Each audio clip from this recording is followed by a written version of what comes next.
Bitch, I was flying on my birthday. I just had turned 16. You niggas scared of me. Bitch, I was popping gloss at me. Alert now in Atlanta, where police are scrambling to find whoever shot and killed a man inside of an SUV overnight. Police made the discovery on Crescent Avenue near 12th Street. CBS 46's Tori Cooper has the real op killer. I dropped the biggest op at 17. I dropped by 18. I was kicking dough. 19. Atlanta overnight and in the early morning hours as the city works to combat a spike in violent crime since the 4th of July weekend. Now, first, police say someone shot and killed a man in a single vehicle wreck on the interstate. It happened on I-285 near the Benjamin E. Mays drive overpass, and it was around 11:30. Hustling Bud 2.0, y'all already know what it is, man. Shouts out to the Hustling Squad, Hustling Universe, Positivity Gang. Now I know, really, certain order. You dig what I'm saying? Coming back on another video, though. You dig what I'm saying? This about an ATL rapper that's allegedly shot his best friend, killed his best friend. Stuff getting crazy out here, y'all. If y'all know who this rapper is, you know, especially my people in Atlanta, y'all just leave it in the comments. I don't really know what's what. You dig what I'm saying? I'm just here to bring clarity, edification, and the move right out here, bro. Like, for real. You know? So let's see what's going on, gang. Saturday night. Investigators believe the victim, Rudolph Johnson, was the intended target of that gunfire. Well, they're also working to determine the circumstances surrounding that shooting. There are several reports this afternoon that the victim was a well-known Atlanta rapper, Lil Marlo. NBC News says that the Fulton County Medical Examiner confirmed the death. Several in the hip-hop community have taken to social media. Oh, this is about Lil Marlo. I ain't really know what happened to Lil Marlo. You dig what I'm saying? So it was his so-called homie that, hey, for clarity, that boy was set up. You feel me? Because a dude like Lil Marlo ain't just going to trust anybody. You dig what I'm saying? Like, bro was very savvy. You dig what I'm saying? That's crazy, bro. Long live Lil Marlo, for real, though. Media to offer their condolences.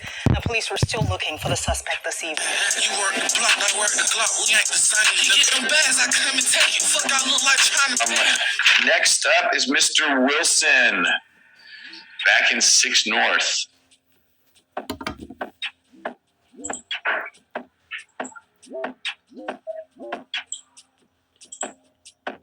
Or is it 6 South? Mr. Wilson, raise your hand. 6 South. All right.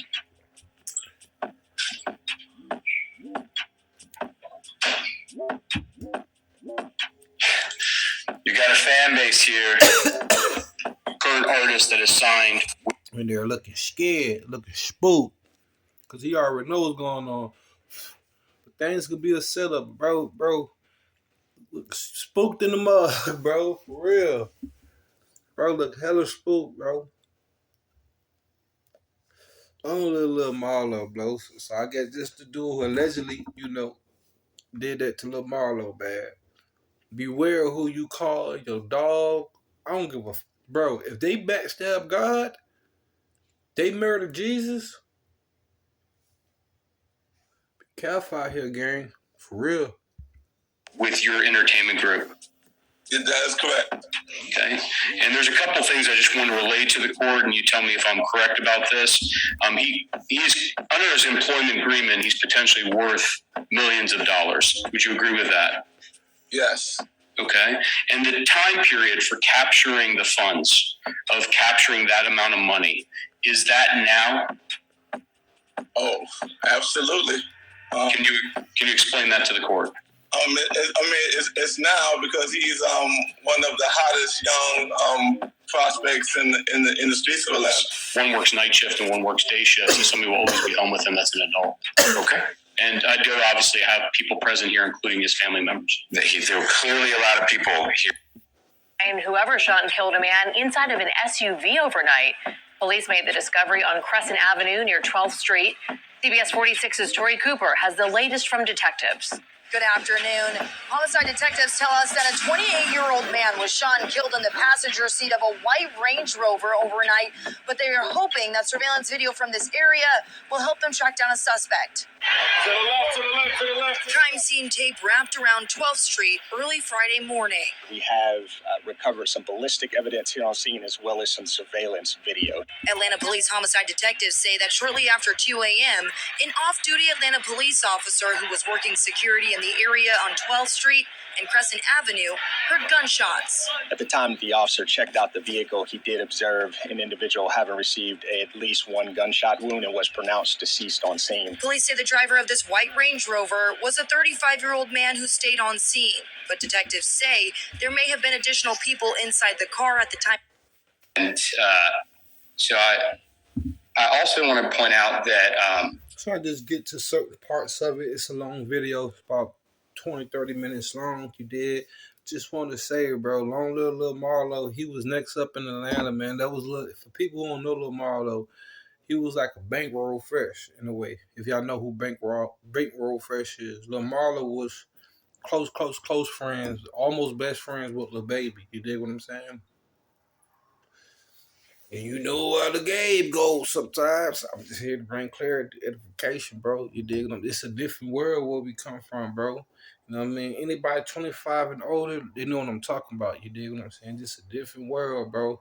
It's a different way of doing things. You dig? When I came up, your friend was like really your friend for the most part. Like certain people was really who they was and who they said they was. Not like that, but for the most part, they was. Most people, though I say a lot of stuff, bro, wouldn't went past in my era, bro. A lot of stuff wouldn't have been no go, no nothing. It was on morals and ethics, you know, and principles. You feel me? Like somebody hear you did something or said something about somebody, or you know what I'm saying, and check you about that, bro. Like backbiting, back talking, pillow talking. It's to be homies just to come check you about that shit, dog. Like, bro, what you said about, bro, to this bit or to this chick. Used to go down like that, and your homeboy used to beat up somebody just because they backbiting. You know what I'm saying? They back talking you. You did. You might find out coming outside or when you go to school. You know, whoop the whoop, this beat up, whoop the whoop, cause talking crazy about you, bro. Now these days, the one who talking in all that friends, family. You know what I'm saying? Whoever treats you in a manner of family and stuff. I'm rambling. You know what I'm saying? I'm just saying. Whoever give you that feel, you feel me? Oh, just my people for real. Just my family for real. But still watch. You feel me? And God we trust, remember? The real God. But let's eat up the rest of this. But so this allegedly the dude who probably did that to Marlo. I don't know. And I'm not gonna be on this shit. Be like, oh yeah, he did it. All this. No, I don't be knowing, bro. Like things be so like crazy these days. You never know. he does have a juvenile record. He has a adjudication of delinquency for a robbery under 18 DL 03008. That adjudication of delinquency was on May 13th of 2019. I'm sorry, it was on October 10th, 2018, and the case was actually closed and transferred to a different county on May 13th of 2019. I don't know where it was transferred because when there is an adjudication of delinquency, known and identified gang members inside PDE, and he said to that individual that he believed that those people were snitching, and he specifically in there asked for the paperwork. It is my understanding, having done this for years now, that paperwork refers to police work or any sort of government documentation of an individual. See how they know the lingo now? Pay attention, man. Individual who is listed the actual evidence. But that combined strong case, placing him in the car behind the victim as he was shot, is a strong incentive to flee. Additionally, sit behind them. That's why peace be like with me. I don't like people like walking behind me, like talking nothing behind me, bro. I learned that at a young age in boot camp. You did,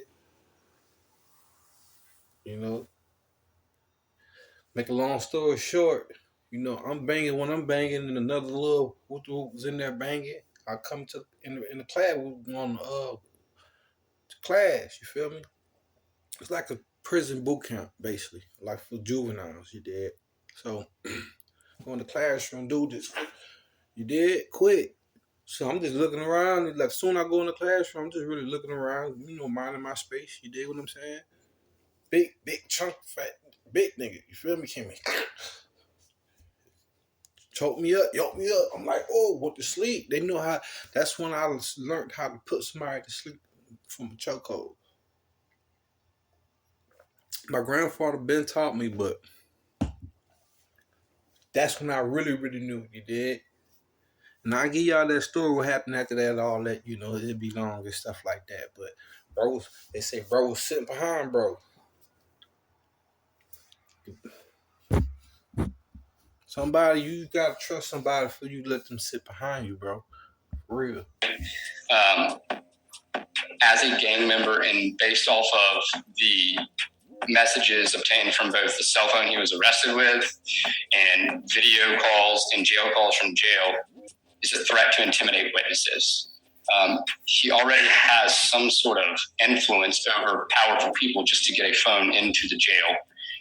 If he were out on the streets, that influence would be that much stronger. I'm sure RCA wants him out if he's worth millions, but I can give you millions of reasons they want him out, and what their reasons for having him out are strictly monetary and for their own gain. They don't care about Mr. Wilson. They care about their own gain.